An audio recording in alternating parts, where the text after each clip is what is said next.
What's up, you maniacs? Oh, look, he's here to start shit. The Kid Mero. Yes, it's please.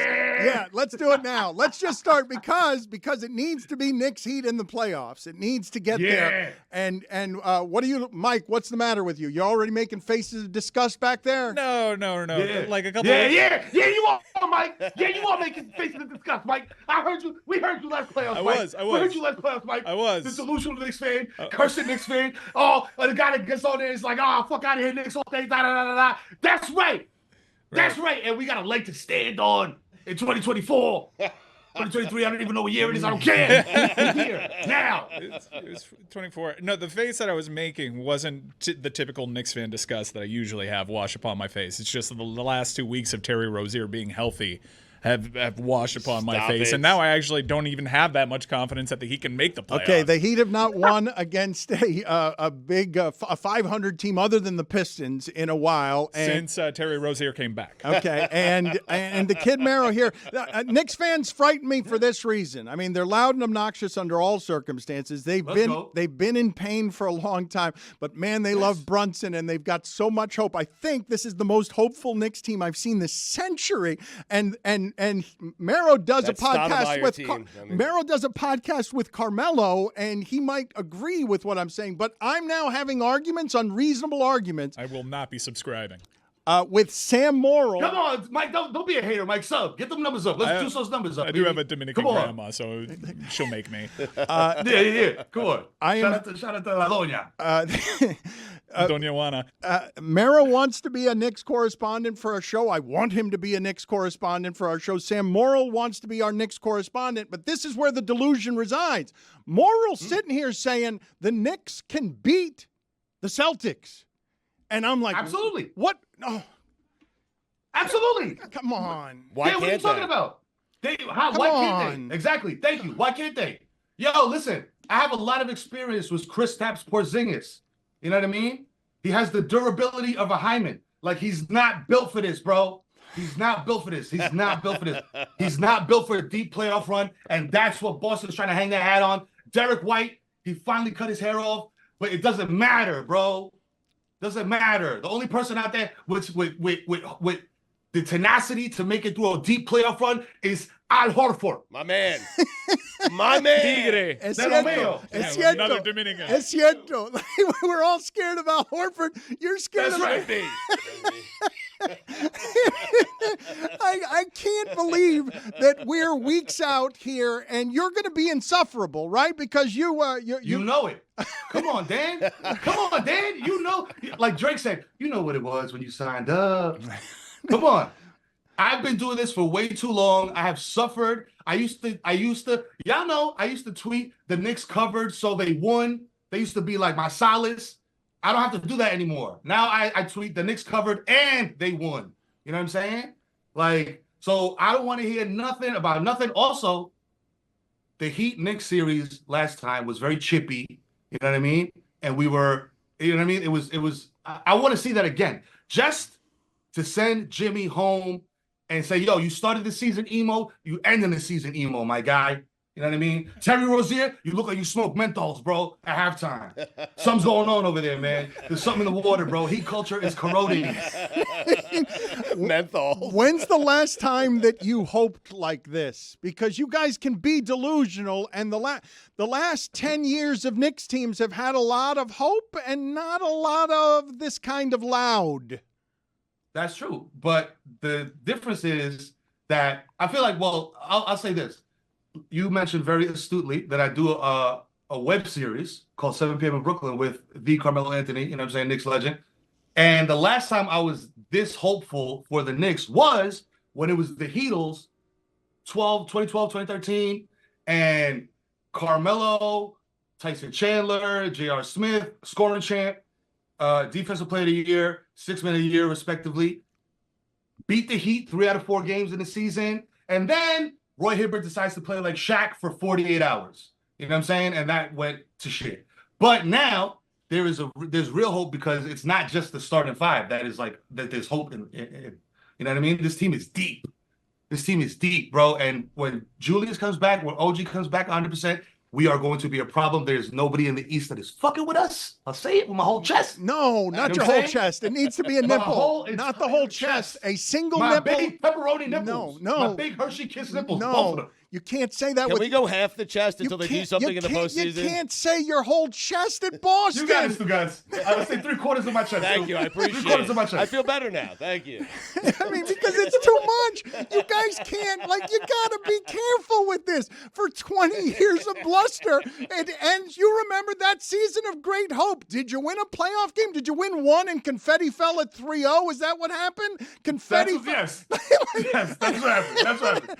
You celebrated that like you won the championship. Well, we made the playoffs. No, but you went from done it last year. 3-0 down to 3-1, and confetti fell on the floor in Madison Square Garden. It's been a lot of pain and suffering. Dog, I watched the Knicks put Marty Collins and Jackie Butler on the floor, dog. You know what I'm saying? I watched Alexei Shved play NBA basketball, okay? All right? So listen, don't come at me now because I'm enjoying the fruits of all these years of toiling as a Knicks fan, dog. Let me enjoy this. You know what I'm saying? Let me get my Knicks coat. You know what I'm saying? I will tell the audience again, 7 p.m. in Brooklyn, you should support it. It's fun and interesting, and it's got to be a little bit of a dream project for the Kid Mero because of how he loves the Knicks and because of who he's sitting next to, prodding him to be more interesting. And this is no knock on Carmelo, but there were things he had to be careful about when he was a player in the league, and it requires a host with grace. Stugotz, I will tell you this. Jazz Chisholm could have said that to anybody. Jazz Chisholm, what he said, but he chose, he was with a couple of black guys, not often interviewed by black guys, and so Jazz Chisholm was maximum relaxed and being maximum honest. Clearly, Melo trusts you, and you are an exceptional host, and it's fun to watch you emerging from a difficult time for you guys because that breakup, publicly, privately, had to hurt because you guys were on a different track to a comedy duo that was going to make a lot of money at the perfect time. And and the stuff that happened to Hollywood and you guys was painful to watch from afar. So I'm happy to see you doing this with Melo and a project that gives you joy and chemistry where you're working again like you did when you were having the most fun. Do you see it on my face, Dan? Do you see the joy? You know what I'm saying? I don't even use the Just for Men anymore. I'd let the grays pop off. You know what I mean? I'm in my Zaddy era.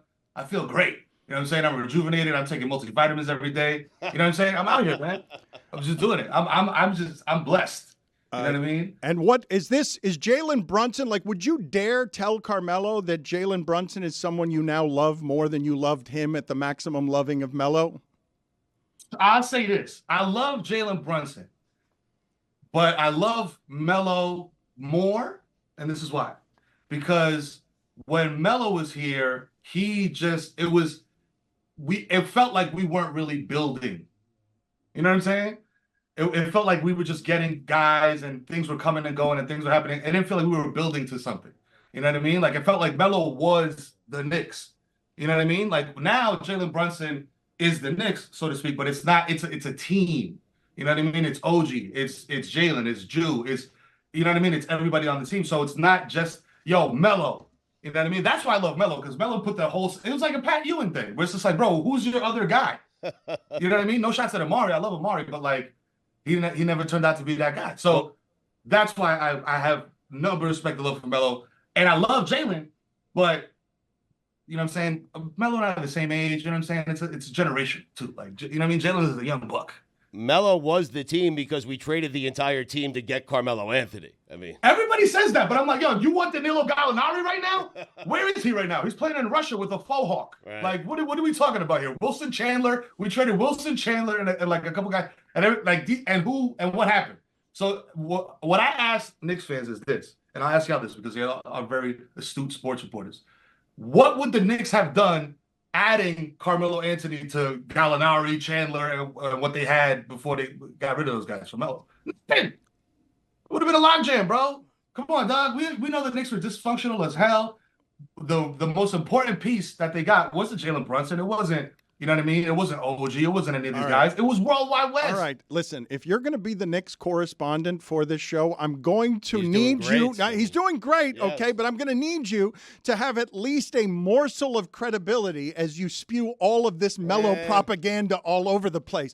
You have to be a little bit objective here. You don't have to criticize Melo, but it can't be fawning praise for Melo that I'm not sure I totally believe because I think they won that trade. I think that Jalen Brunson excites you so very much right now. You're so hopeful at how he plays, and because he's got a better team around him, playing like a team in support of him, I believe that you're lying publicly in your first appearance as Knicks correspondent for our show.